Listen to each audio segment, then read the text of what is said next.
Hello everyone, good morning. তোমরা সবাই কেমন আছো? আশা করছি ভালো আছো, সুস্থ আছো। আমিও বেশ ভালো আছি।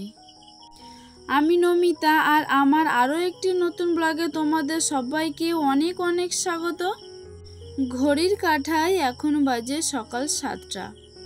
আজ হচ্ছে মঙ্গলবার। বড়দের অনেক অনেক প্রণাম আর ছোটদের অনেক অনেক ভালোবাসা জানিয়ে আজকে ব্লগটি শুরু করছি। কাছে দূরে যে যেখান থেকে আমার এই ব্লগটি দেখছো, আমি আশা করছি তোমরা এই মুহূর্তে অনেক ভালো আছো, সুস্থ আছো আর হ্যাপি আছো। তো যাই হোক, চলো পুরো ব্লগটা স্কিপ না করে শেষ পর্যন্ত দেখতে থাকো। আশা করছি আজকে ব্লগটা একটু হলেও তোমাদের ভালো লাগবে। আর এই যে আমার আজকে সমস্ত বাসি কাজ সারা হয়ে গেছে, আর ওর মা আমার কাছে দিয়ে গেল। বাবু সকাল থেকে উঠে ঘ্যান ঘ্যান করছে, কারণ বাচ্চা তো সবসময় তার সমান হয় না। তো দেখো, ওর মনে হয় ঘুমটা ভালো হয়নি, জানি না সঠিক।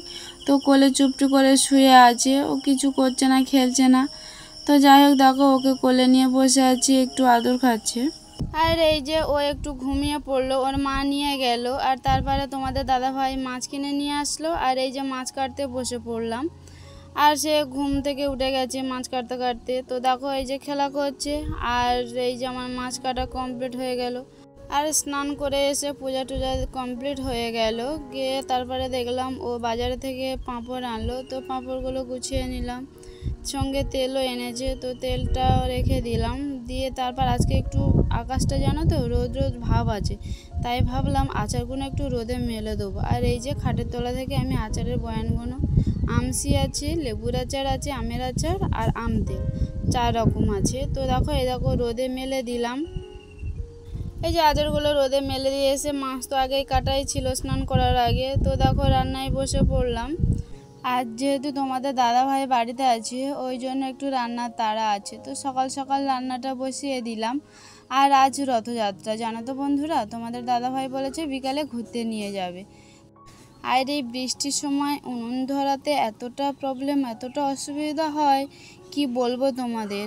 মানে আর তার উপরে পাতা জাল দিয়ে বর্ষাকালে মানে পাতাগুলো একটু রোদে গরম করে নিলে ধরাতে অসুবিধা হয় না, কিন্তু এই বর্ষার সময় পাতাগুলো না কেমন স্যাঁতস্যাঁতে ভাব হয়। আর উনুনটাও না তেমন মানে ধরতে চাইছে না, তাই প্রথমে একটু পেপার দিয়ে ধরিয়ে নিলাম। তো দেখো উনুনটা ধরে গেল। আর এই যে মাছটা আমি ভেজে নেবো। প্রথমে মাছের ঝালটা করে নেবো, এবার লাস্টে একটা চচ্চড়ি করবো নেড়া মাছ দিয়ে। আর পুঁই ডাঁটা দিয়ে একটা চচ্চড়ি হবে, তো চচ্চড়িটা লাস্টে করবো, ওই জন্য মাছটা একটু আগে ভেজে নিয়ে ঝালটা করে নেবো। আমার ভিডিওটা না ছাড়তে একটু দেরি হয়ে গেছে, তোমরা কিছু প্লিজ মনে করো না বন্ধুরা। কারণ আমার ফোনটা না এমআইতে কেনা, জানো তো। আর এমআইয়ের টাকাটা ওই যে আমি লক্ষ্মীর ভাণ্ডারের 1200 টাকা করে পাই, আর ওর সাথে আর 320 টাকা দিয়ে দিই। টোটাল আমার 1520 টাকা মাসে এমআই কাটে। এবার আমার ব্যাংকে মানে 1500 টাকা বাদেও আমার ব্যাংকে 1000 টাকা রাখতে হবে। তো তোমাদের মানে আমিও সেইভাবে আমার খেয়াল হয় না। তোমাদের দাদাভাই যেহেতু বাড়িতে থাকে না, প্রতিদিন হাট করতে যাই, ওইভাবে ওরও মনে নেই। তো টাকাটা দিতে দেরি হয়ে গেছে। আমার এমআইটা কাটে 3 তারিখে, আর 4 তারিখে আমার লক্ষ্মী ভাণ্ডারের টাকা ঢুকে গেছে, প্লাস আমি টাকাও ফেলেছি। কিন্তু আমার মানে একদিনের জন্য আমার সুদ কেটেছে 300 টাকা, প্লাস আমার ফোনটা না বন্ধ করে দিয়েছিল, ওই জন্য আমি আর ভিডিওটা ছাড়তে পারিনি।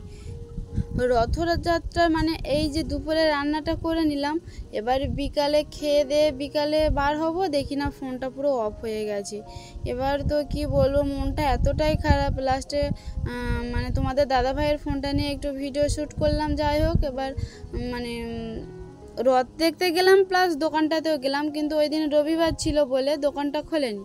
তো তারপরের দিনে তোমাদের দাদাভাই ফোনটা নিয়ে গেল। তো বলল তোমার 300 টাকা সুদ কেটেছে, প্লাস তোমাকে ব্যাংকে দিতে হবে 1100 টাকা সুদ, আর ইএমআই 1520 টাকা। মানে আমাকে টোটাল দিতে হয়েছিল 2920 টাকা। মানে আমি ভাবতে পারিনি যে এরকম মানে এরকমটা হবে। ওরা আমাকে বলেছিল যে 3 তারিখ থেকে 5 তারিখের মধ্যে টাকা কাটবে। তো আমার 5 তারিখ না, আমার একটা দিন মানে 3 তারিখ থেকে 4 তারিখে আমার অ্যাকাউন্টে 3000 টাকা ব্যালেন্স হয়ে গেছিলো।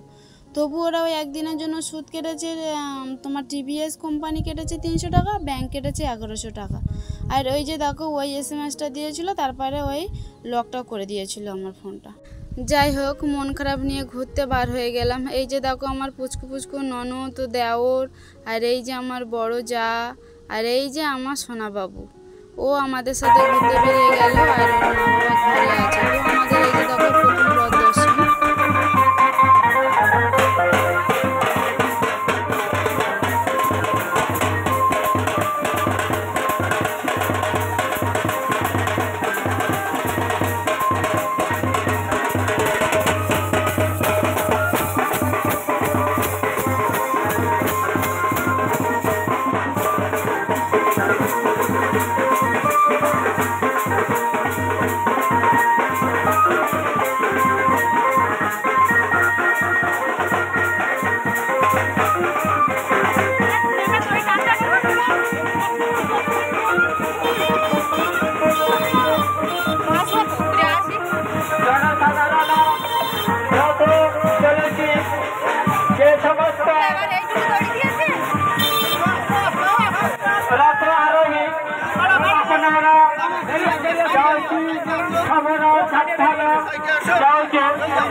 গ্রামবাসী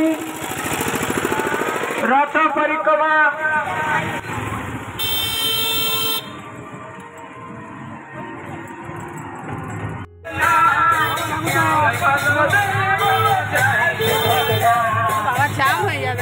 আর এই যে দেখো এটা হচ্ছে বাদামতলার, মানে আমাদের এখানে বাদামতলা বলে একটা জায়গা আছে, ওই যে মন্দির দুটো দেখালাম না, ওখানকারই এই রথটা। তো দেখো এই রথটা যাচ্ছে গোসাবার দিকে। তো দেখো রাস্তাটা এতটাই জাম, প্রচুর মানে গাড়ি এখানটায় মানে জাম হয়ে গেছে আর কি। সামনে যেহেতু রথ আরেকটা যাচ্ছে, কারণ বাচ্চা থেকে বড় থেকে বয়স্ক থেকে সবাই তো হেঁটে হেঁটে যাচ্ছে না রথের দড়ি টেনে টেনে, তো যার ফলে জন্য আর একসাথে তো অনেকটা লোক আছে না, এবার গাড়ির সাইডটা তো তেমন ঠিকভাবে দিতে পারছে না। আর ওই যে দেখো রথটা, আর ভাবতে পারিনি যে মানে আজকে কপালে এতটাই বিপদ আর বিপদ আর কি। প্রথমে তো ফোনটা লক হয়ে গেল, তারপরে আমরা গোসাবাতে গিয়ে গাড়ি থেকে নেমেছি, দেখলাম গোসাবা রথটা ঘুরে এসে যেখানটায় থাকে আর কি মন্দিরের সামনে সেখানটায় আসছে। তো আমরা গিয়ে ভাবলাম যে তাহলে দড়িটা একটু রথের দড়িটা একটু টানি। তো রথের দড়িটা টানতে গিয়ে এমনভাবে টান মেরেছে যে আমি আর আমার ননদটা লাম মেরে চলে এসেছি, আর আমার ওই দিদিভাইটা আর ওনার ছেলে, মানে ছেলেকে বাঁচাতে গিয়ে ওরা মাইবেটে পড়েছিল আর কি, জানো তো ওদের গার্ভ থেকে লোক চলে এসছে লাম মেরে। দিদিটা যদি বাচ্চাটাকে না ধরতো তাহলে বাচ্চাটার আজকে কি হতো জানি না, ঠাকুর হয়তো বাঁচিয়ে নিয়েছে, না হলে আজকে মানে কত বড় বিপদের হাত থেকে বেঁচে গেছি।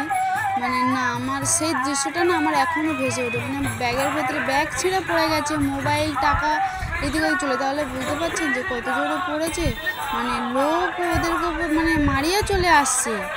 যাই হোক, ঠাকুর সেইজন ছিল বলেই না বাবা জগন্নাথ বাঁচিয়ে নিয়েছে।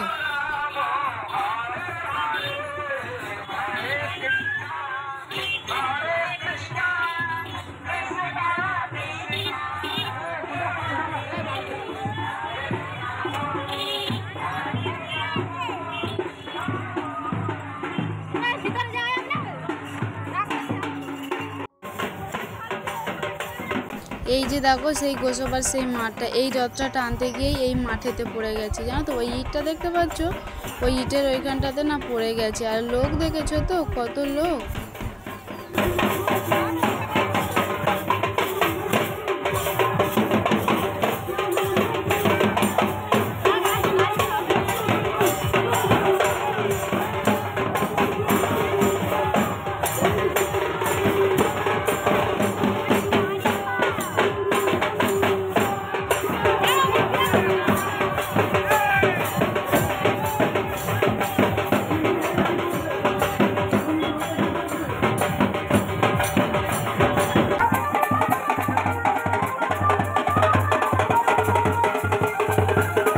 গোসাবা থেকে বাড়িতে চলে এসেছি, কারণ ওখানে একটা অ্যাক্সিডেন্ট হয়েছিল, ওই অ্যাক্সিডেন্টটা হয়েছিল বলে ওই জন্য তারপরে আর বেশ ভালো লাগেনি, দোকান থেকে ঘুরে দোকানটাও বন্ধ, ওই জন্য চলে এসে তেমনভাবে ভিডিও করেন। আর এই যে দেখো আমাদের বাড়ির সামনে রাস্তা দাঁড়িয়ে আছি, আর এই যে রথটা চলে আসলো, এই রথটা ধরে টানবো বলেই দাঁড়িয়ে আছি, অপেক্ষায় দাঁড়িয়ে আছি। তো প্রথম যে রথটা দেখেছিলাম সেই রথটাই আমাদের দিকে আসছে, আমি যে বলেছিলাম।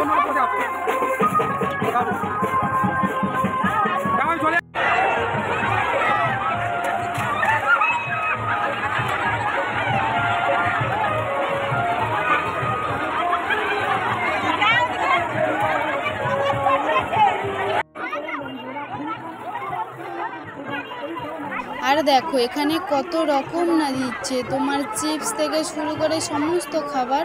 এই যে লুট দিচ্ছে দেখো, আর কত লোক হয়েছে দেখেছো।